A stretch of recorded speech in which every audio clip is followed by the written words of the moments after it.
আসসালামু আলাইকুম। Hello everyone, মমিস কিচেনে সবাইকে ওয়েলকাম জানাচ্ছি। আজকের ভিডিওতে শেয়ার করব চিকেন ফ্রাইড রাইসের রেসিপি। আশা করছি আজকের রেসিপিটি আপনাদের কাছে ভালো লাগবে। চিকেন ফ্রাইড রাইস বানানোর জন্য প্রথমেই নিয়ে নিয়েছি বাসমতি চাল। এইখানে আপনারা যে কোনো চাল ব্যবহার করতে পারেন। তারপর একটি প্যানের মধ্যে দিয়ে দিয়েছি পানি, তারপর এটার মধ্যে দিয়ে দিয়েছি লবণ আর দিয়ে দিচ্ছি তেল। এখন এটার মধ্যে চাল দিয়ে দিয়েছি। চাল দেওয়ার পর একটু নেড়ে চেড়ে সব কিছুর সঙ্গে মিশিয়ে নিচ্ছি। এখন এটাকে ঢাকনা দিয়ে রাখবো। ঢাকনা খুলে আবার এটাকে একটু নেড়ে চেড়ে নিচ্ছি। এটাকে প্রায় 90% মতো সিদ্ধ করে নিব।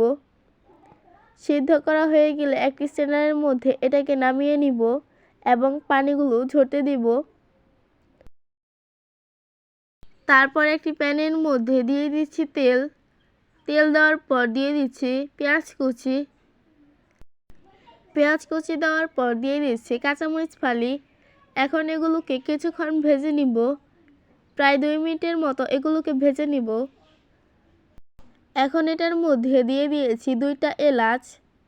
এলাচ দেওয়ার পর খুব ভালো করে সব কিছুর সঙ্গে মিশিয়ে নিচ্ছি। তারপর এটার মধ্যে এক এক করে সবগুলো সবজি দিয়ে দিব। প্রথমেই দিয়ে দিচ্ছি গাজর কুচি।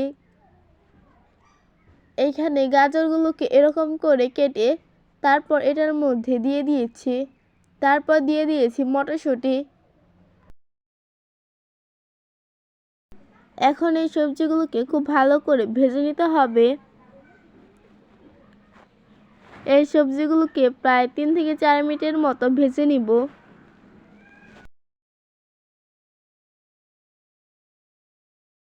এখন এটাকে ঢাকনা দিয়ে রাখবো। ঢাকনা খুলে এটার মধ্যে চিকেন দিয়ে দিব। চিকেনগুলোকে ছোট ছোট পিস করে কেটে এটার মধ্যে দিয়ে দিচ্ছি। চিকেন দেওয়ার পর এগুলোকে কিছুক্ষণ ভেজে নিব। তারপর এটার মধ্যে দিয়ে দিয়েছি আদা বাটা, দিয়ে দিয়েছি রসুন বাটা আর দিয়ে দিয়েছি জিরা বাটা।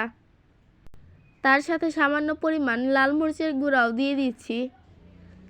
এখন এগুলোকে খুব ভালো করে সব কিছুর সঙ্গে মিশিয়ে নিতে হবে। তারপর এটার মধ্যে দিয়ে দিচ্ছি গোলমরিচের গুঁড়া আর দিয়ে দিচ্ছি সয়া সস। তারপর এগুলোকে খুব ভালো করে মিশিয়ে নিচ্ছি। এখন এটার মধ্যে দিয়ে দিব টমেটো সস।